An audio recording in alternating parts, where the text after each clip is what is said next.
This is the home screen for the icon setup wizard. The first step that needs to be taken is to tell the icon what orientation it will be in regards to the helicopter.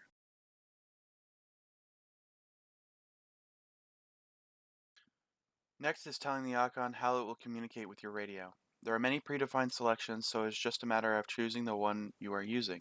I am running S-Bus on an FR Sky radio, so I made my selection accordingly.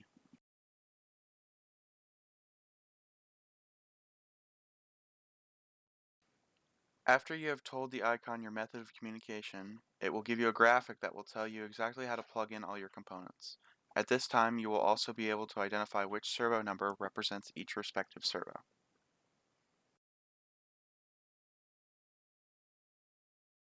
Next, you want to ensure that the channel output in the icon aligns with your radio. This can be changed by going into the Advanced menu and selecting Receiver. Here you can see that each output is bound to a specific channel. You can change the channel output by clicking on the drop-down menu and selecting a different channel. Below the selection, the icon gives you a monitor to ensure that each stick input outputs the proper channel.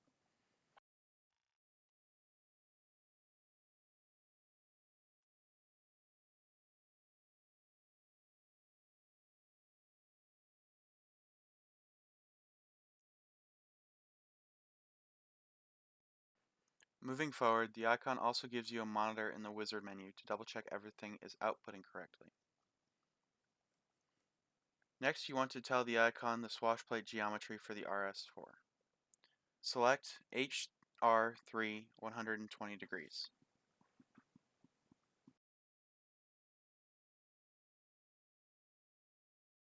Next is Servo Setup. The first step is telling the icon what pulse width and frequency the cyclic and tail servos operate at. For cyclic, select 1520 pulse width at 333 Hz. For tail, select 760 pulse width at 560 Hz. Next, for servo setup, using the icon, you adjust the center point on the servo to ensure that the servo arm is 90 degrees from the servo body. Ensure that you center your pitch input on the radio. Using the plus and minus buttons in the wizard menu, you can adjust the center for each individual servo. Now is a good time to double check your head links to ensure that they match and are the correct length. This can be accomplished by either checking each blade with a pitch gauge for 0 or ensuring the center marks on the head are aligned. After ensuring all your cyclic servos are at 90 degrees with the pitch input at 0, you must set positive and negative pitch limits. I set up my RS4 to have 11 degrees of positive and negative pitch. To adjust the limits, you still use the plus and minus symbols in the setup wizard.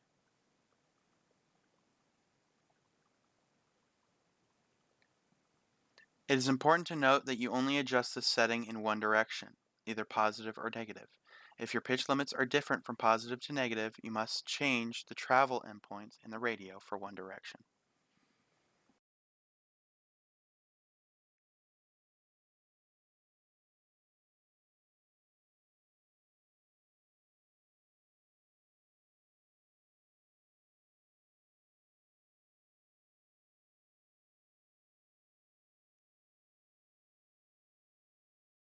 The last step in rotor head setup is setting cyclic pitch. Set the cyclic pitch limit for 10 degrees. The adjustment process is the same as collective pitch.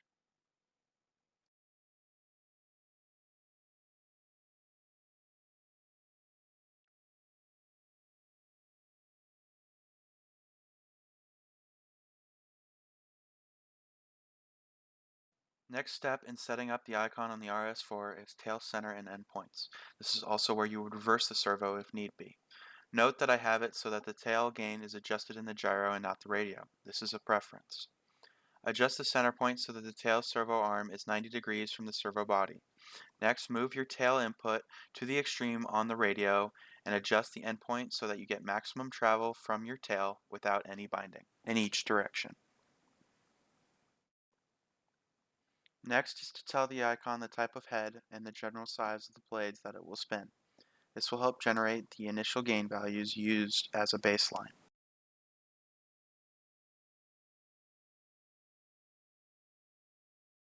One of the final initial setup tasks is to set your desired flying style. This also helps set baseline gains and agility values to obtain the flight characteristics you are looking for. At the end of the Icon Setup Wizard, there is a final check screen that will go over most of the tasks that should be done prior to the maiden. It provides a graphic that will display proper gyro compensation that I highly recommend checking. The next couple minutes will be me going through the advanced menu to show you my exact setup. If you're wanting to copy it, feel free to pause any time to copy numbers or double check anything. Thank you for checking out my video on how to set up the Goosky RS4 on the IKON2 flybarless unit. All products shown in this video, including the Goosky RS4, Mini IKON2, FreeSky X18S, can all be found at helidirect.com. Happy flying!